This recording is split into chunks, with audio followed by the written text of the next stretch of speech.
سہلہ بنتے سہیل، سوری، سہیل بن عامر، شداد بن اوس. یہ ایک میں آپ کو بتاتی چلوں، اگر آپ یہ نام پڑھتے ہو، میں اس کو ہمیشہ غلط پڑھا کرتی تھی، اس کو میں عمرو کر کے پڑھتی، تو یہ عمر پڑھتے ہیں اس کو، ٹھیک ہے. یہ دیکھیں یہ عمر ہے، یہ اس کو عمر پڑھتے ہیں جس کے آگے واؤ، کیونکہ یہ لکھنے میں نا اس طرح ہی لکھا جاتا تھا، تو خالی واؤ اس لیے لگایا جاتا ہے تاکہ پتہ چلے کہ اس کو عمر پڑھنا ہے، عمر، سہیل بن عمر. اور اس کو پڑھیں گے عاصم بن عمر، ٹھیک ہے. تو یہ صرف واؤ پڑھا نہیں جاتا، صرف یہ نشانی کے لیے لگایا جاتا ہے کہ یہ عمر پڑھنا ہے ہم نے، عمر.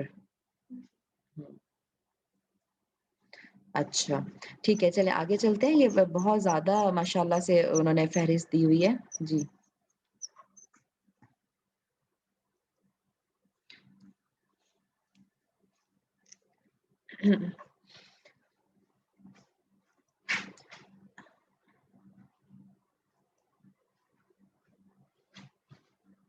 ٹھیک ہے. یہ اس کا ترجمہ مولانا عبد الوکیل صاحب نے لکھا ہے. یہ بھی بہت پایا کے ہیں اسکالر، ماشاءاللہ بہت ان کی بھی خدمات ہیں. اچھا میں ابن حجر اسقلانی کے بارے میں آپ کو بتانا چاہ رہی تھی. انہوں نے دیکھیں یہاں پہ ان کے یہ جو حافظ ابن حجر اسقلانی کی کتاب بلوغ المرام من ادلۃ الاحکام ہے، یہ اپنے موضوع میں درج ذیل خصائص کی یہ اس میں یہ مدرجہ ذیل خصوصیات ہیں، ٹھیک ہے، جس کی وجہ سے یہ بہت مشہور ہے اور مدارس میں اس کو پڑھایا جاتا ہے، یعنی سلیبس بک کے طور پر، ٹھیک ہے. اس میں انہوں نے احکام کی احادیث کو، جو احکام ہیں، مطلب دیکھیں احادیث بہت مختلف طرح کی ہوتی ہیں، ٹھیک ہے.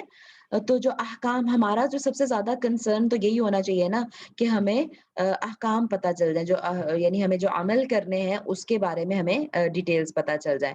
تو احکام کی احادیث میں سے ایسی احادیث کو جمع کرنے کا انہوں نے اہتمام کیا ہے جو عموماً صحیح اور قوی ترین ہیں، جو انہوں نے جمع کیا ہے نا اپنی بک میں احادیث. اذان شروع ہو گئی ہے، بس تھوڑی دیر اذان کے لیے رکتے ہیں.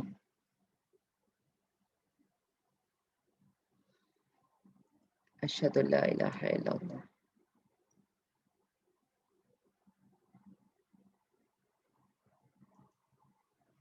اشہد ان لا الہ الا اللہ.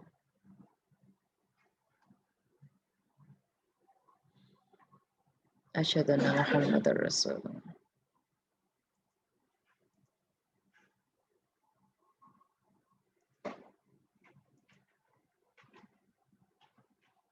لا حول ولا قوة الا باللہ. لا حول ولا قوة الا باللہ. لا حول ولا قوة.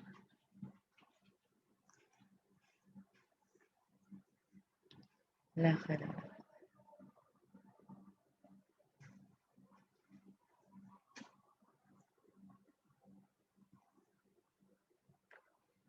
اللہ اکبر.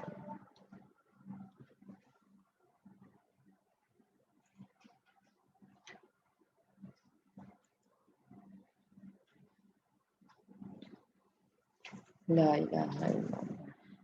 اللهم صل على محمد وعلى ال محمد كما صليت على ابراهيم وعلى ال ابراهيم انك حميد مجيد. اللهم بارك على محمد وعلى ال محمد كما باركت على ابراهيم وعلى ال ابراهيم انك حميد مجيد. اللهم رب هذه الدعوة التامة والصلاة القائمة آت محمدا الوسيلة والفضيلة وبعث مقاما محمودا الذي وعدته. آمين يا رب العالمين. رضيت بالله ربا وبالإسلام دينا وبمحمد صلی اللہ علیہ وسلم نبیہ. جی چلیں واپس آتے ہیں. السلام علیکم ورحمۃ اللہ وبرکاتہ. جی تو جو مؤلف ہیں کتاب کے، کون؟ ابن حجر اسقلانی کے نام سے مشہور ہے، ٹھیک ہے. لیکن ان کا دیکھیں ان کی کنیت ابو الفضل تھی، ٹھیک ہے. کنیت ان کی ابو الفضل تھی. کنیت وہ نام ہوتا ہے جو یعنی بیٹا بیٹی کی نسبت سے مشہور ہو، ٹھیک ہے. ابو الفضل. کنیت شہاب الدین احمد ان کا نام ہے. صحیح نام دیکھیں، کسی نے سنا نہیں ہوگا شاید کبھی. میں نے بھی ابھی پڑھا، یہاں آپ کو پڑھانے کے لیے پڑھا تو میں نے پڑھا. شہاب الدین احمد بن علی بن محمد بن احمد کنانی شافعی المعروف ابن حجر اسقلانی، رائٹ. یہ ابن حجر کے نام سے یہ مشہور ہیں، لیکن ان کا صحیح نام شہاب الدین ہے. اور یہ قاضی القضات یعنی اپنے زمانے میں یہ قاضی یعنی جو چیف جسٹس ہوتے ہیں نا وہ مقرر ہوئے تھے، ٹھیک ہے؟ اور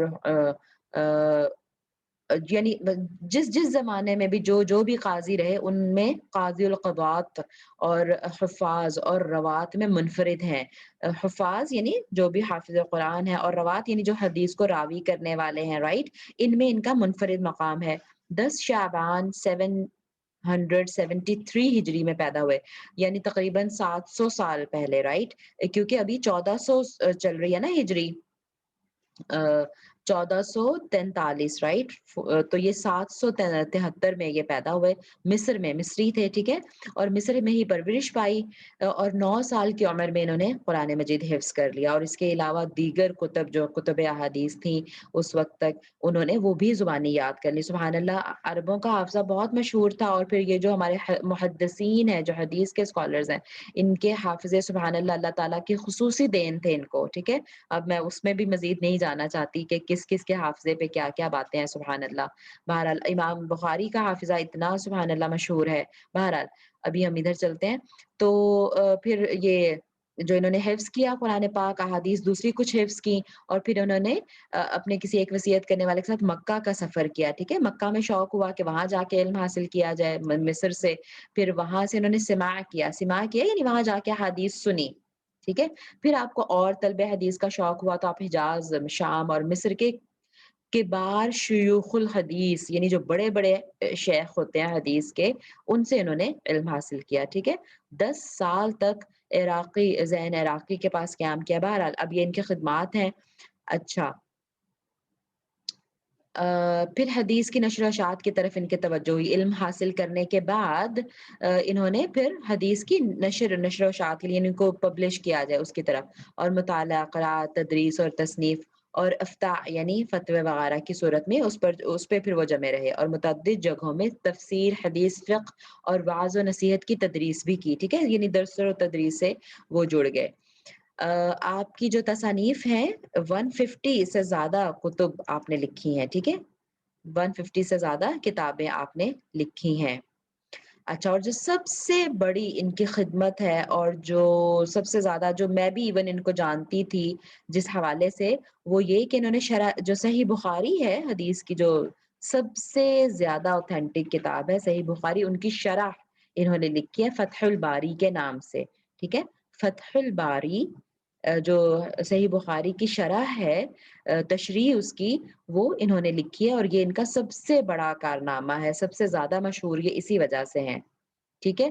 بلکہ کہا جاتا ہے کہ دیکھیں یعنی اگر آپ نے کچھ اور نہ کام کیا ہوتا، صرف فتح الباری ہی لکھی ہوتی، تو یہ بھی آپ کی شہرت اور آپ کے عظیم المرتبت ہونے کے لیے کافی تھی، ٹھیک ہے؟ بہرحال اچھا، تو حدیث کی کتابوں میں یہ جو بلوغ المرام ہے یہ مختصر ہے، لیکن اس کی بھی بہت ساری شروحات لکھی گئی ہیں، یعنی اس کتاب کی بھی آگے شرح بہت سارے علماء نے کی ہے، ائمہ نے کی ہے، اس میں سے جو ایک ہم جس کو پڑھیں گے وہ صفی الرحمن نے کی ہے شرح، ٹھیک ہے؟ اتحاف الکرام اس کا نام ہے جو ہم پڑھیں گے شرح، ٹھیک ہو گیا؟ اچھا، اور آپ کی ڈیتھ کب ہوئی؟ یہ آپ کے لکھا ہوا ہے کہ آپ کی جو ہے دیکھیں جمادی الثانی، اچھا دیکھیں آپ چلیں یہاں سے میں آپ کو بتاتی ہوں۔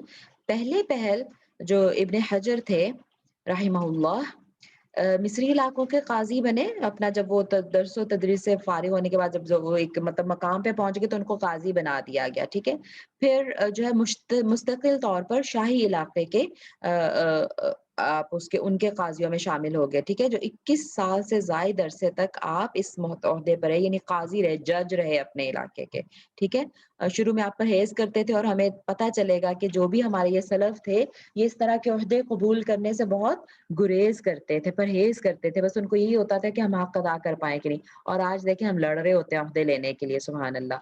اور وہ جو تھے ہمارے سلف، صحابہ کرام، تابعین، تبع تابعین، وہ بچتے تھے کہ ہمیں کوئی عہدہ نہ ملے، ان کو دیا جاتا تھا زبردستی اور وہ بچتے تھے کہ ہمیں نہ دیا جائے، کیونکہ ان کو اندازہ ہوتا تھا کہ انصاف کرنا اور اس کا حق ادا کرنا کتنا مشکل ہے۔ بہرحال تو پھر آپ کو جو ہے ظاہر ہے ان کو قبول کرنا پڑی یہ جو تھی سیٹ قاضی القضات کی، ٹھیک ہے؟ قاضی القضات یعنی چیف جسٹس مقرر ہوئے اور یہ 12 محرم کو 827 میں ہوئی اور پھر 7 مرتبہ آپ اس عہدے پر فائز رہے اور 852 ہجری میں آپ کو اس سے الگ کیا گیا اس عہدے سے اور پھر اسی سال میں آپ کی وفات بھی ہوئی۔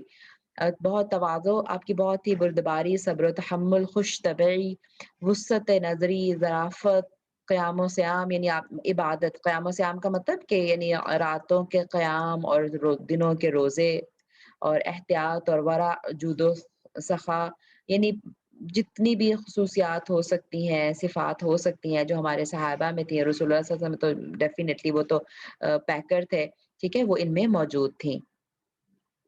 یعنی وہی جو ہمارے اسلاف ہیں ساری خصوصیات کا مرکب ہوتے تھے، ٹھیک ہے۔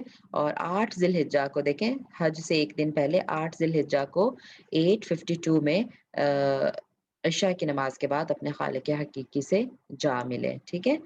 اللہ تعالیٰ ان کو غریق رحمت کرے اور ان کو ان کی ساری کوششوں کا بہترین اجر عطا فرمائے، ٹھیک ہو گیا۔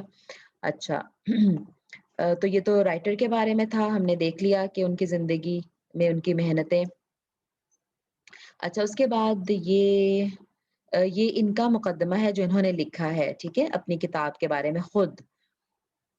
میرا خیال ہے اتنا یہ نہیں ہے، وہ مطلب لکھ رہے ہیں کہ حمد و ثنا کے بعد کہہ رہے ہیں کہ میں نے اپنی پوری تندہی اور پوری برق رفتاری کا مظاہرہ کیا اس حدیث کو لکھنے کے لیے، اور تابع کرام پر جو العلم کے وارث ہوئے ہیں، جو تابعین ہیں نا، یہی علم کے وارث ہیں اصل میں، ٹھیک ہے۔ حقیقت ہے کہ یہی علماء ہی انبیاء کرام کے وارث ہوتے ہیں، ٹھیک ہے۔ حدیث بھی ہے نا کہ العلماء ورثۃ الانبیاء، جو علماء ہوتے ہیں امت کے وہ انبیاء کے وارث ہوتے ہیں، ٹھیک ہے۔ اور پھر انہوں نے کہا کہ کیا ہی خوب تابعین کے بارے میں بات کر رہے ہیں، یہ مقدمہ ہے جو لکھا ہے ابن حجر عسقلانی نے، ٹھیک ہے، وہ میں پڑھ کے آپ کو بتا رہی ہوں۔ تو انہوں نے کہا کہ کیا ہی خوب یہ ورثہ ہیں، کیا خوب وارث ہیں یہ، ٹھیک ہے۔ اور پھر ٹھیک ہے، بہرحال یہ بتا رہے ہیں کہ اس میں سے چاہے کوئی مبتدی ہو، یعنی چاہے کوئی بالکل بگنر ہو حدیث کا، یا بالکل وہ حدیث کو پڑھ کے ختم کر چکا ہو، منتہی ہو، دونوں کے لیے کتاب مشترکہ طور پر مفید ہوگی۔ یہ امپورٹنٹ کچھ ٹرمز ہے، یہ ہم دیکھ لیتے ہیں۔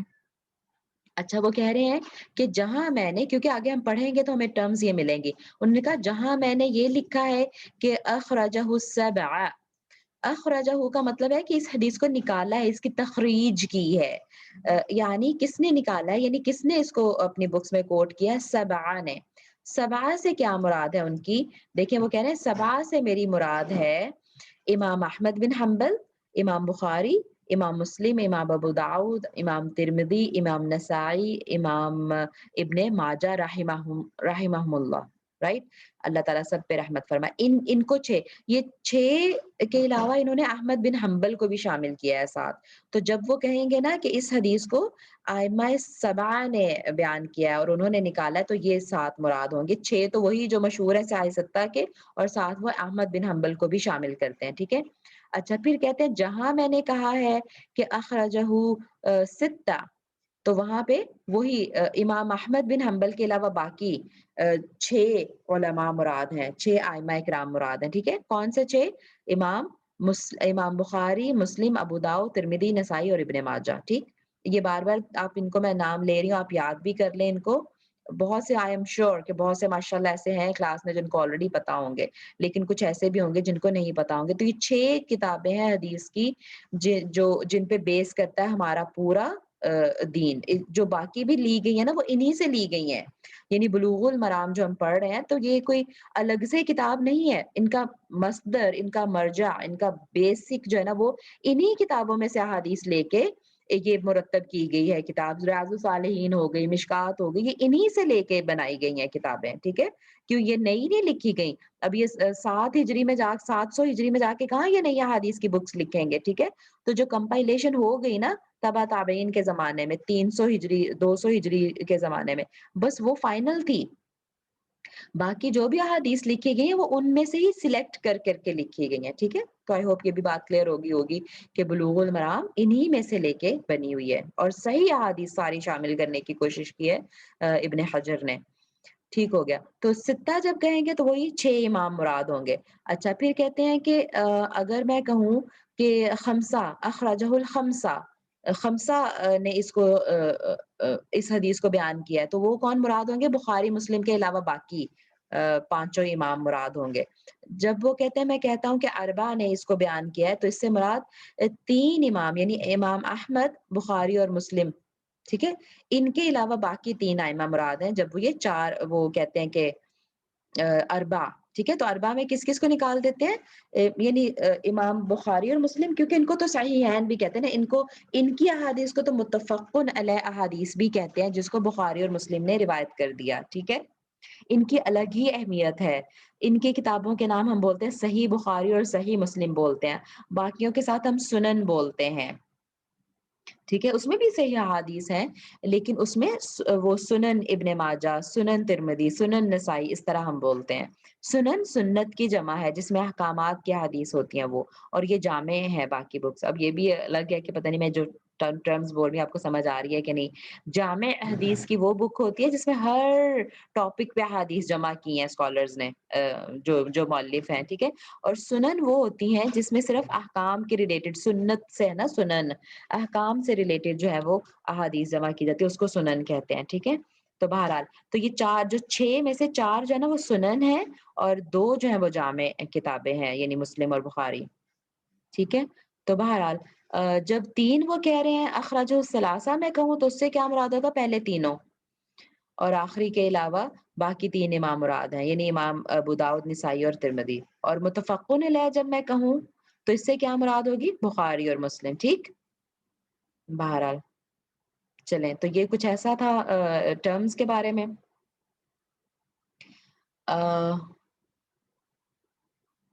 مختصر کتاب کا نام انہوں نے کہا بلوغ المرام من ادلۃ الاحکام، میں نے اس کا تجویز کیا۔ اب ہم یہ بھی دیکھ لیتے ہیں کہ اس کے کیا معنی ہے۔ یہ دیکھیں تشریح، اب یہ جو ہے نا یہ تو ان کا تھا، رائٹر جو ہے ابن حجر کا کلام تھا پورا، ٹھیک ہے؟ اب یہاں تشریح شروع ہو رہی ہے۔ اب یہ تشریح کس نے کی ہوئی ہے؟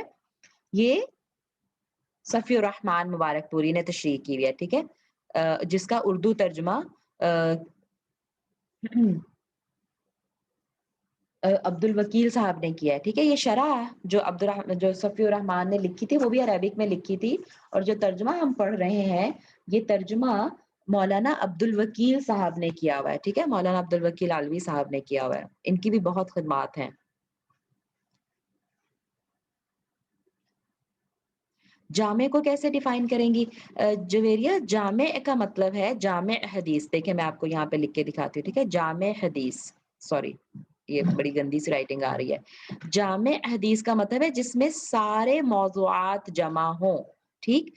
بڑے بڑے جو موضوعات ہیں نا حدیث کے، یعنی اس میں عقائد پہ بھی بات ہوگی، عقائد سے ریلیٹڈ احادیث آ جائیں گی، اس میں قرآنی کامنٹری آ جائے گی، یعنی ہے نا تفسیر کے ریلیٹڈ ہوتی ہے نا کہ یہ قرآن کی تفسیر کر رہی ہے احادیث، وہ والی بھی آ جائیں گی، اس میں مناقب بھی آ جائیں گے، یعنی صحابہ کے جو فضائل سبحان اللہ رسول اللہ صلی اللہ علیہ وسلم نے بیان کیے، اس میں تاریخی واقعات آ جائیں گے، ٹھیک ہے؟ اس میں اخلاق کے ریلیٹڈ احادیث آ جائیں گے، رائٹ؟ تو ہر موضوع کے ریلیٹڈ جس بک میں احادیث ہوں گی اس کو کہیں گے یہ جامع بک ہے حدیث کی۔ یہ حدیث کے بکس کی بھی کیٹیگریز ہیں، ٹھیک ہے؟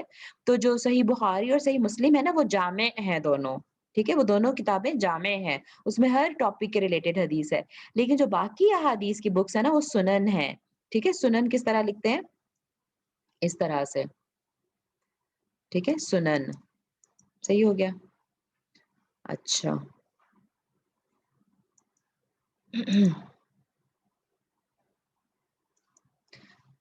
چلیں، تو میں یہ بتانے جا رہی تھی آگے آپ کو کہ ہاں اب یہ جو یہاں سے جو بک کا انہوں نے نام یہ اسی کی جو مقدمہ تھا نا اسی کی شرح کی ہوئی ہے، یہ بہت ڈیٹیل میں چلی جائے گی.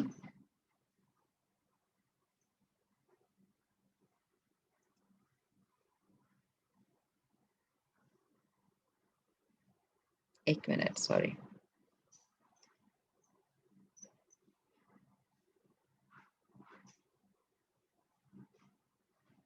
یہاں سے دیکھیے مرام کے معنی ہے طلب کے ہیں، اور مراد سے مطلوب ہے بلوغ المرام.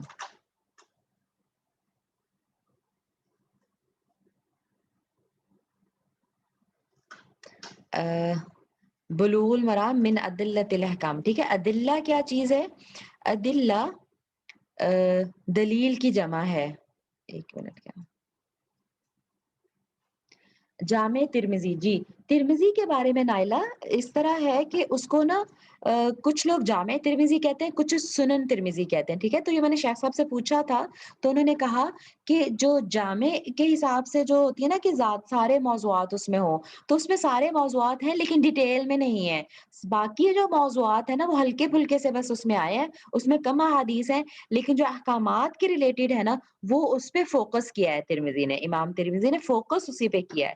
ٹھیک ہے، تو اس حوالے سے فوکس دیکھا جائے امام ترمذی کا تو وہ احکام کی حدیث پہ ہی ہے، اس لیے اس کو سنن کہتے ہیں. میجورٹی جو دیکھا جائے تو اس کو سنن کہتے ہیں، لیکن چونکہ باقی بھی ہلکی پھلکی ٹچ کی ہیں تو جو باقی اس کو لیتے ہیں وہ اس کو پھر جامع کہتے ہیں. ٹھیک ہے نائلہ، آئی تھنک کلیئر ہو گیا ہوگا.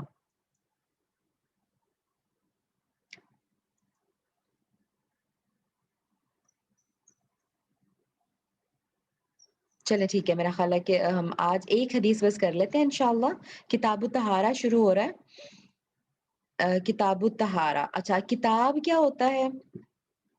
اب ہمیں ٹرمز بھی ذرا پتہ ہونی چاہیے. اور کتاب الطہارہ میں آگے لکھا ہے باب. ٹھیک ہے، تو کتاب ایک مستقل بک ہوتی ہے، یعنی مستقل ایک ٹاپک ہوتا ہے جو چلے گا.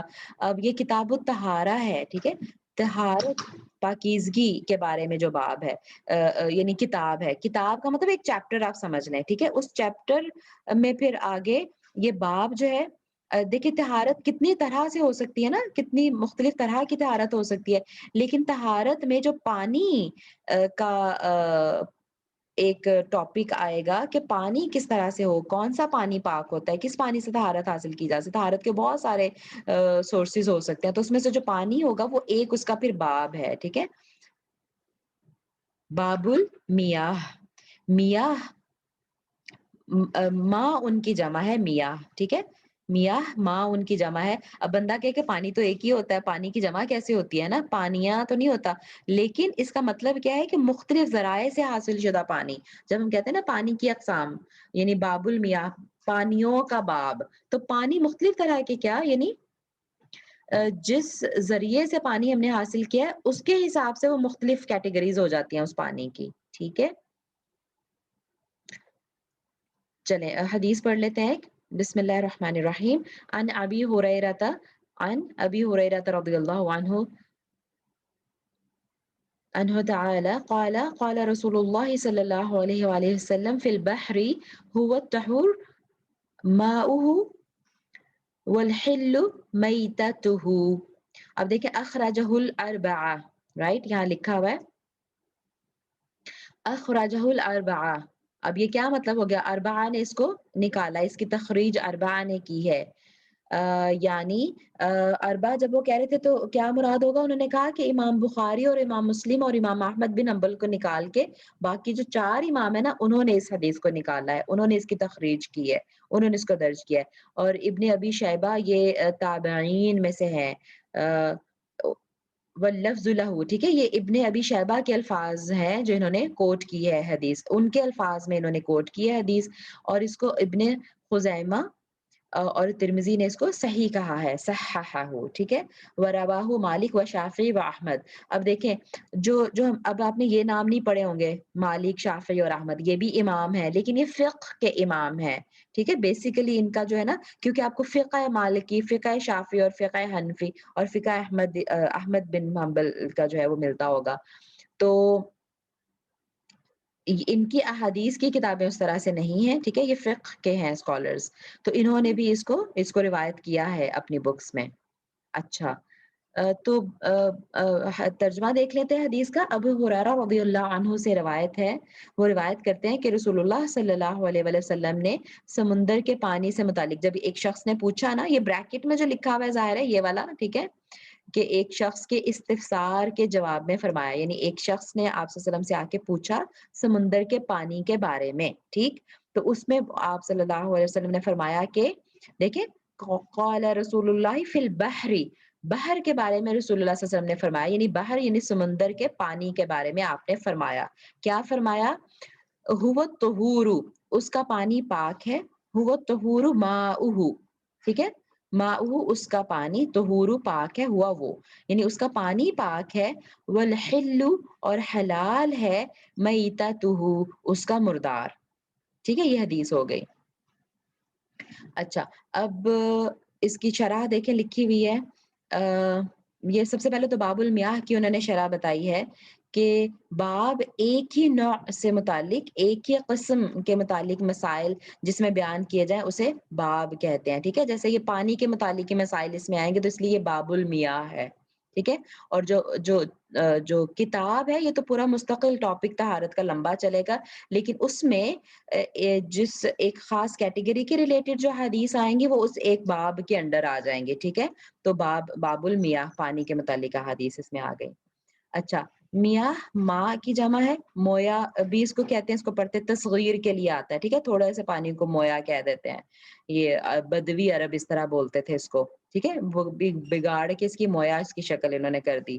اور پھر دیکھیں قرآن سبحان اللہ جو کمپائل ہوا نا وہ اسی وجہ سے ہوا کہ قرآن کے بھی الفاظ اس طرح مختلف ہی ہر ایک نے بولنا شروع کر دیے ہوئے تھے، ٹھیک ہے؟ تو اسی لیے اس کو پھر وہ جلوا کے حضرت عثمان رضی اللہ تعالیٰ عنہ نے سب کو ایک قرات پہ جمع کیا کہ الگ الگ الفاظ نہ لکھ لیں، ٹھیک ہے؟ اچھا، تو اب یہ پانی میاہ کیوں کہا ہے مؤلف رحمہ اللہ نے؟ کیونکہ کنویں کا پانی بھی ہو سکتا ہے، دریا کا پانی، سمندر کا پانی، چشموں کا پانی اور بارش کا پانی، اس کا الگ الگ ذکر کریں گے تو اس کی وجہ سے اس کو میاہ کہا گیا، پانی کی ماں کی جمع لائی گئی ہے باب میں، ٹھیک ہے؟ اچھا، طہور کا لفظ استعمال ہوا ہے پانی کے لیے، دریا اور سمندر کے پانی کا کیا حکم ہے؟ بحر کا مطلب ہے دریا اور سمندر، ٹھیک ہے؟ تو اس کے جو راوی ہے، جو حضرت ابو ہریرہ رضی اللہ تعالیٰ عنہ ہے، ٹھیک ہے؟ اس کا تعلق محذوف سے ہے، یعنی چلیں یہ تو بہت ڈیٹیل ہو جائے گی، خیر۔ تو بہرحال جو ان سے آپ سے پوچھا گیا سمندر کے پانی کے بارے میں، تو آپ نے کہا کہ وہ پاک ہے، ٹھیک؟ اور اس کا مردار بھی حلال ہے۔ میتتہ سے مراد وہ جانور مراد ہے جو پانی میں ہی صرف زندہ رہ سکتا ہے، ٹھیک ہے؟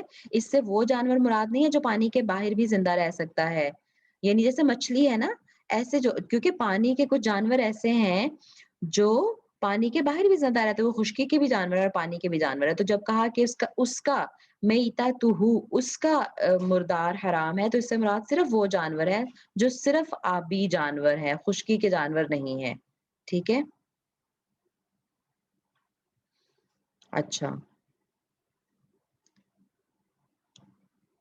اسے امام مالک رحمہ اللہ وغیرہ نے روایت کیا، یہ ہم نے پہلے بات کر لی، اور اس میں ایک سوال کے جواب میں یہ ارشاد فرمایا گیا تھا، ٹھیک ہے؟ تو ایک آدمی رسول اللہ صلی اللہ علیہ وآلہ وسلم، جو پوری حدیث روایت کی ہے امام مالک وغیرہ نے، وہ یوں ہے کہ ایک آدمی رسول اللہ صلی اللہ علیہ وسلم کی خدمت میں حاضر ہوا اور عرض کیا کہ اللہ کے رسول صلی اللہ علیہ وآلہ وسلم، ہم سمندر میں سفر کرتے ہیں، ہمارے ساتھ تھوڑا بہت پانی ہوتا ہے، اب اگر ہم اس پانی سے وضو کریں تو پیاسے مر جائیں، تو کیا ہم سمندر کے پانی سے وضو کر سکتے ہیں؟ فرمایا وہ پاک ہے، ٹھیک ہے؟ تو وضو کے لیے جو سمندر کا پانی ہے وہ پاک ہے، بہتا ہوا ہوتا ہے ویسے بھی، ٹھیک ہے؟ تو بہتا ہوا پانی پاک ہے۔ یہ حدیث دلیل ہے کہ اس سمندری پانی بغیر تفصیل کے مطلقاً پاک ہے، یعنی تفصیل کے بغیر کہ اچھا یوں اس کا کلر ہو، یہ ہو، وہ ہو، ٹھیک ہے؟ اس کی ڈیٹیلز نہیں ہے، بس مطلق آپ نے کہہ دیا کہ پاک ہے تو پاک ہے، صحیح ہے؟ تفصیل کے بغیر کچھ چیزیں ہوتی ہیں کہ وہ تفصیل کے ساتھ پھر ان کا ہم وہ دیکھیں گے انشاءاللہ آگے کہ یہ مطلب یہ حکم ہے، لیکن اگر یوں ہو جائے تو پھر حکم یوں ہے، رائٹ؟ بدل جاتا ہے پھر وہ۔ اچھا، اب یہ دیکھیں یعنی اس کے جو سمندری جو صرف سمندر کا ہے وہ اس کا وہ بھی حلال ہے، جو صرف پانی کا جانور ہے۔ اچھا، اور یہ میں نے پہلے بھی وضاحت اس کی ہو گئی تھی شاید ہم جب تفسیر اپنی کر رہے تھے کہ مردار سے کیا مراد ہے؟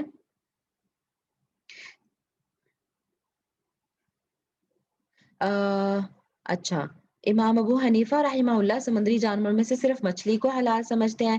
نبی صلی اللہ علیہ وسلم نے سائل کو سمندری پانی کی حلت کے ساتھ بغیر سائل کے دریافت کیے اس میں طبعی موت مرے ہوئے جانور کی حلت بھی مزید بتا دی، اس لیے کہ جو آدمی سمندری پانی کی حلت کے متعلق شک میں حلت یعنی حلال ہونے کے بارے میں شک میں مبتلا ہو سکتا ہے تو اس میں مرے ہوئے جانور کی حلت کے بارے میں بھی کہیں زیادہ شک و شبہ میں رہ سکتا ہے۔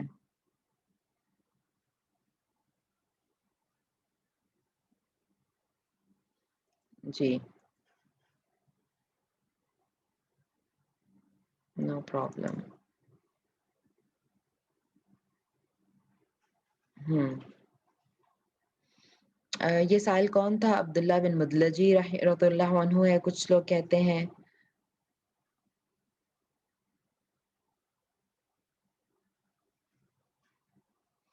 اس سے حدیث سے ثابت ہوتا ہے کہ سمندری پانی کا پاک ہونا اور اس سے وضو کرنا، ٹھیک ہے، اسے اپنے استعمال میں لانا اور بھی مختلف یعنی جیسے غسل وغیرہ کرنے کے لیے بھی، ٹھیک ہے۔ اور اس طرح یہ بھی ثابت ہوتا ہے کہ جو جانور صرف سمندر کے ہیں، باہر جو زندہ نہیں رہ سکتے وہ بھی سب حلال ہیں، چاہے سمندر میں مر جائے یا نکالنے کے بعد مر جائے، اور یہ کہ سمندر میں سفر کرنا جائز ہے، یہاں پہ مجھے ڈفرینس آف اوپینین اب نظر آ رہا ہے، کیونکہ میں نے جو میری جو انڈرسٹینڈنگ ہے میں نے جو پڑھا ہوا ہے وہ یہ ہے کہ اگر اندر ہی مر جائے تو وہ حلال نہیں ہے، اس کو مجھے چیک کرنا پڑے گا۔ اچھا، راوی حدیث کے بارے میں دیکھ لیتے ہیں تھوڑا سا، بار بار نہیں آئے گا، یہ ظاہر شروع میں آیا ہے تو حضرت ابو ہریرہ رضی اللہ عنہ ہے جو اس حدیث کو روایت کر رہے ہیں۔ اچھا، بیچ میں تو راوی اور بھی بہت سارے ہوں گے لیکن جو مین راوی جس نے رسول اللہ صلی اللہ علیہ وسلم سے سن کے بتایا اسی کو مین راوی کنسیڈر کر کے صرف اس کا ذکر ہے، ورنہ اس کی سند پوری ہوگی جو یہاں پہ ذکر نہیں کی گئی، ٹھیک ہے۔ تو یہ جلیل القدر صحابی ہیں جن سے سب سے زیادہ احادیث جو ہے وہ ہم تک پہنچی ہے، میں نے ابھی اس دن بھی کلاس میں بتایا تھا، 5,000 سے 6,000 تک احادیث ان سے روایت کی گئی ہیں۔ ان کا نام عبد الرحمن تھا، پتہ نہیں کیوں یہاں پہ دو دو باتیں لکھی ہیں، عبداللہ یا عبد الرحمن، عبداللہ تو نہیں میں نے سنا، عبد الرحمن ہی ہمیشہ سنا ہے جہاں پہ بھی سنا ہے، عبد الرحمن نام تھا ان کا، اور قبیلہ دوس سے تھے، ٹھیک ہے، دوسی قبیلہ آپ نے سنا ہوگا، طفیل دوسی، تو یہ دوس قبیلے سے تھے، اور 6 ہجری میں اسلام قبول کیا انہوں نے، اور 78 سال کی عمر پائی، اور 59 ہجری میں اس دنیا سے انہوں نے رخصت ہوئے۔ بہت زیادہ قوی حافظہ تھا ان کا، ہاں۔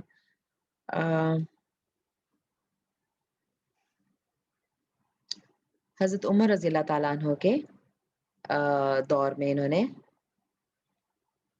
وفات پائی، اللہ عالم۔